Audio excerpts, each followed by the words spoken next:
Olá, amigo do canal O Sobrevivente. No vídeo de hoje vamos falar sobre um assunto muito atual.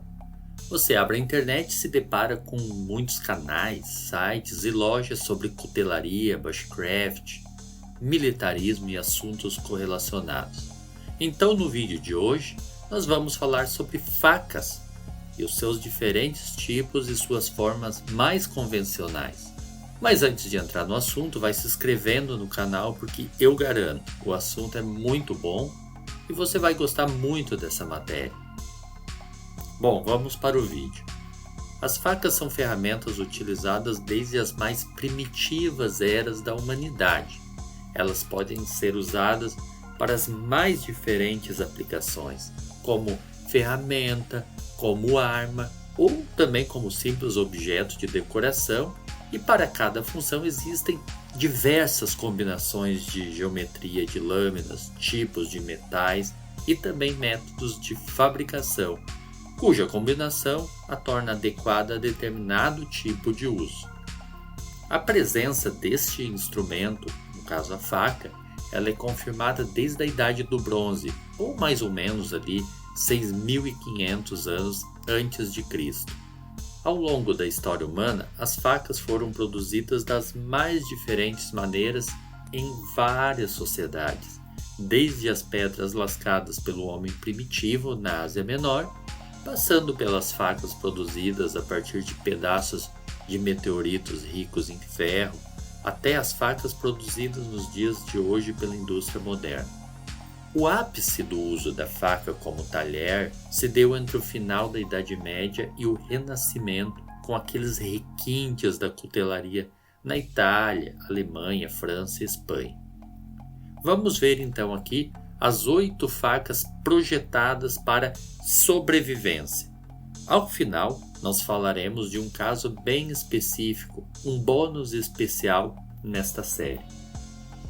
E a primeira faca que vamos falar hoje é a faca Bowie. A faca Bowie é uma designação genérica norte-americana para as facas de defesa e caça, rústicas e de grandes proporções, geralmente com lâminas longas, acima de 25 centímetros e também bastante largas, com cabo não cilíndrico, e empregada nas fronteiras dos Estados Unidos desde o meados do século XVIII. A faca do tipo Bowie surgiu por causa de Jim Bowie, um cara que tinha esse nome, e que utilizou esse estilo no duelo na praia de Vidalia, do rio Mississippi, perto da cidade de Natchez, estado da Louisiana, em 19 de setembro de 1827.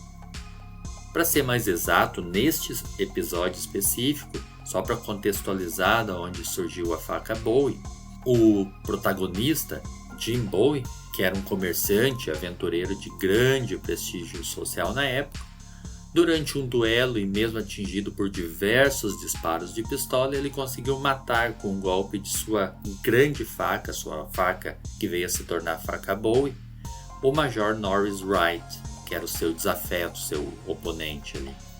Bowie foi o vencedor, porém foi gravemente ferido. Mas ele não morreu nessa luta, não. Ele faleceu bem depois na famosa Batalha de Alamos. A segunda faca que nós vamos ver hoje é a faca gaúcha, ou faca crioula gaúcha, como queira falar. A verdade é que a lança e as espadas sempre definiram as fronteiras sul-americanas. Uruguai, Argentina, Brasil, os pampas, a guerra e o pastoreio gaúcho. E essa ferramenta é um tipo característico da América do Sul. Essa faca, a faca gaúcha ou crioula, ela é presente nas peleias, nas brigas de galpão, de cancha de boche, e dificilmente definiríamos a história social do gaúcho sem a complementação da faca. Na luta, no trabalho, nas lidas domésticas, nas artes campeiras, na lenda e na superstição, ela está sempre presente. A necessidade do emprego da faca pelo gaúcho em diferentes atividades, aliada com os fatores econômicos e sociais de sua própria formação, faz surgir no comércio rio-grandense variados tipos dessa peça. No entanto, Em traços gerais, nós podemos dizer que a faca gaúcha se caracteriza por ter uma lâmina de seção triangular. É um triângulo um pouco comprido, digamos assim, com um só gume e sendo a parte superior da lâmina dela conhecido por um lombo ou as costas. Apresenta ali um comprimento em torno de 30 a 35 centímetros e uma largura ao redor de 3,5 centímetros.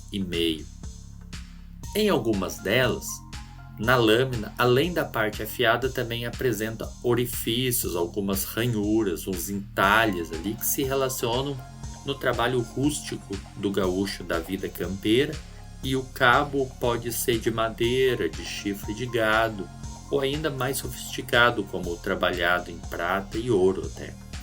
As bainhas da faca gaúcha, geralmente elas apresentam desenhos ou cenas da vida regional típica dos Pampas. A terceira faca que vamos falar aqui é a faca sorocabana, ou facão sorocabano, ou também conhecido por facão enterçado.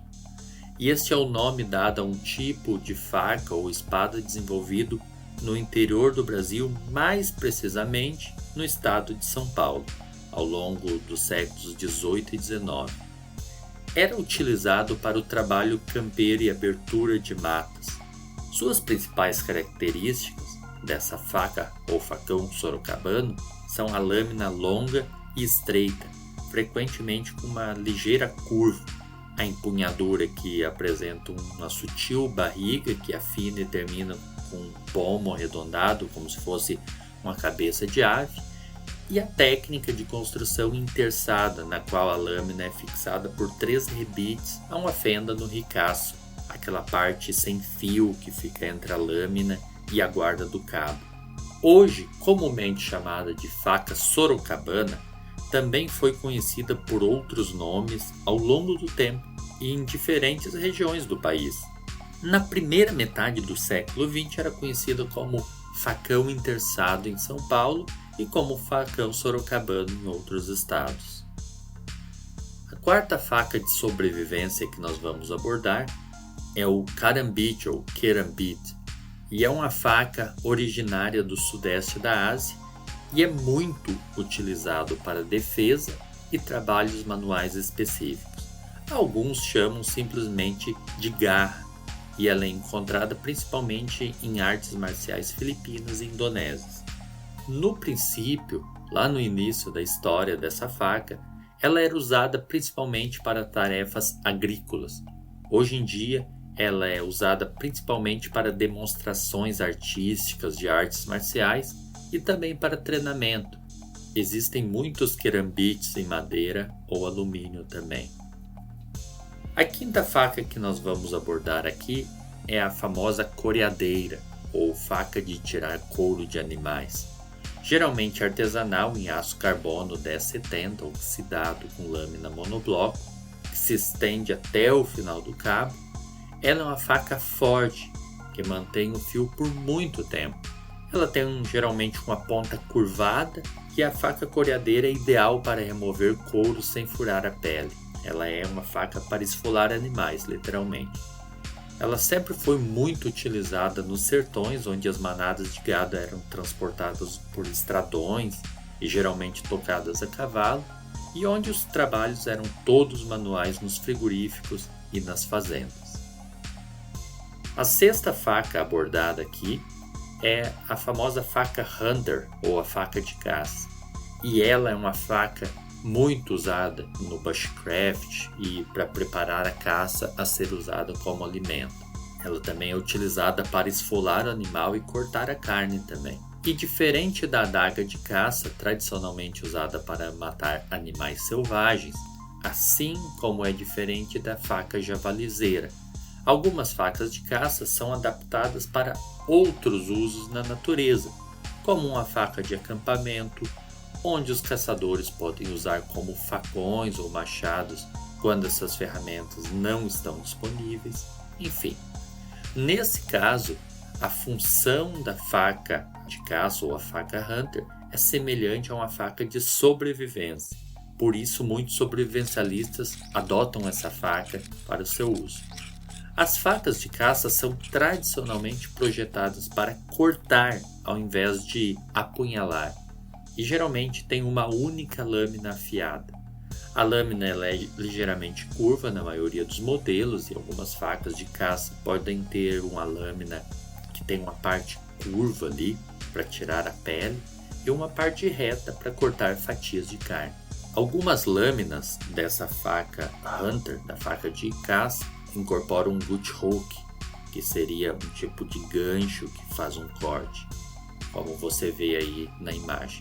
A maioria das facas de caça projetadas para esfolar tem uma ponta arredondada para não danificar a pele durante a remoção.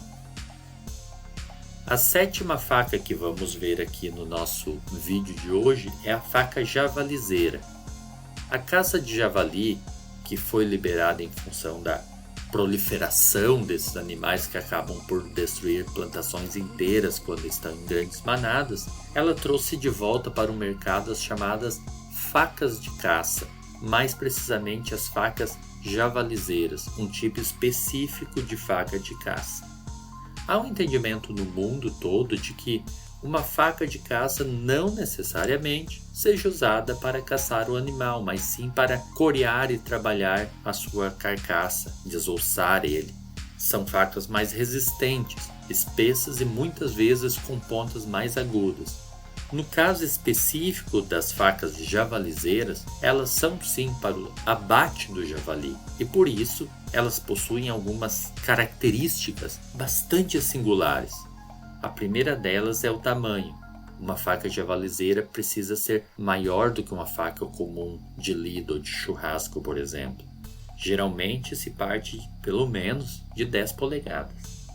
A segunda característica, como já foi dito, é a espessura. Ela precisa de muita rigidez para garantir que não vai quebrar ou entortar durante o processo do abate do animal.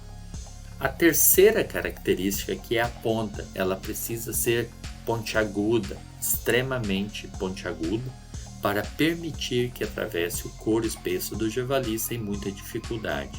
E a última característica peculiar é a guarda do punho. Guarda é o nome que se dá àquela estrutura que fica acima do cabo, na união entre o cabo e a lâmina. E ela serve para proteger a mão do usuário da faca. Quanto maior e mais espessa a guarda, mais proteção tem a faca. A nossa oitava e última da lista aqui, nós ainda vamos falar de um bônus especial que tem no final do vídeo, fica até o final do vídeo.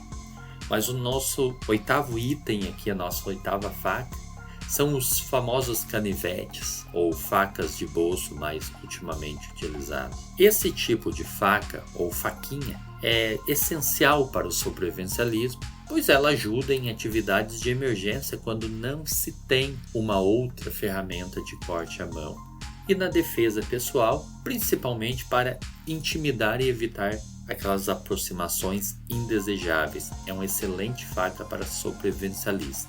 Com lâminas que podem variar de 2, 3 até 10 centímetros, essas facas são desenhadas para caber e passarem despercebidas no bolso, além de serem mais leves, com empunhadura menor, podendo ser até dobráveis, no caso dos canivetes. Sua história é muito antiga, remontando à própria raça humana, onde assassinos ou pessoas desconfiadas utilizavam essas facas altamente discretas para adentrar em lugares mais controlados ou restritos. Os primeiros exemplares conhecidos datam do início da Idade do Ferro. Um canivete com cabo de osso foi encontrado na Áustria, datando de 600 a 500 anos antes de Cristo. Facas ibéricas de lâmina dobrável feitas por artesãos que datam da era pré-romana foram encontrados na Espanha também. Existem facas ainda miniaturas e canivetes para todas as atividades de sobrevivência e para todos os gostos.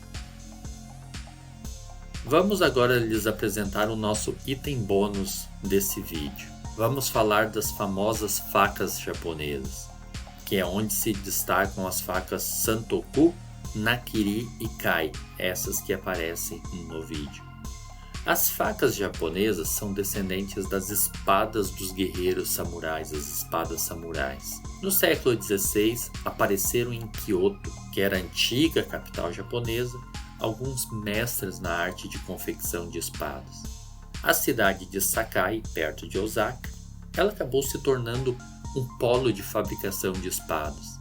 No século XVI, com a chegada do tabaco no Japão introduzido pelos portugueses, surgiu a necessidade de fabricar facas de alta qualidade para cortá-los, não apenas espadas agora. Isso foi resolvido pelos mestres cuteleiros que faziam espadas antes, que passaram também a fabricar as facas.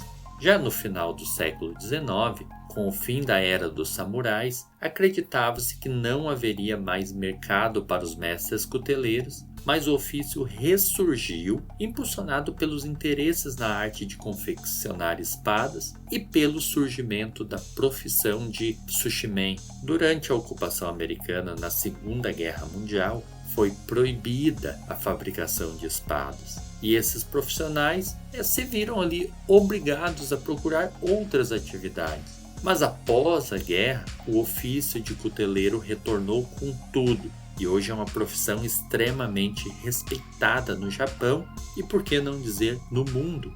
Então ficou aí o nosso bônus, além das 8 facas que nós apresentamos nesse vídeo. Você gostou desse assunto? Você gosta de cutelaria e de facas de sobrevivência? Comente aqui embaixo se você tem outro tipo de faca que você recomendaria e por que você recomendaria. Quem sabe fazemos um próximo vídeo com uma nova lista, não é mesmo?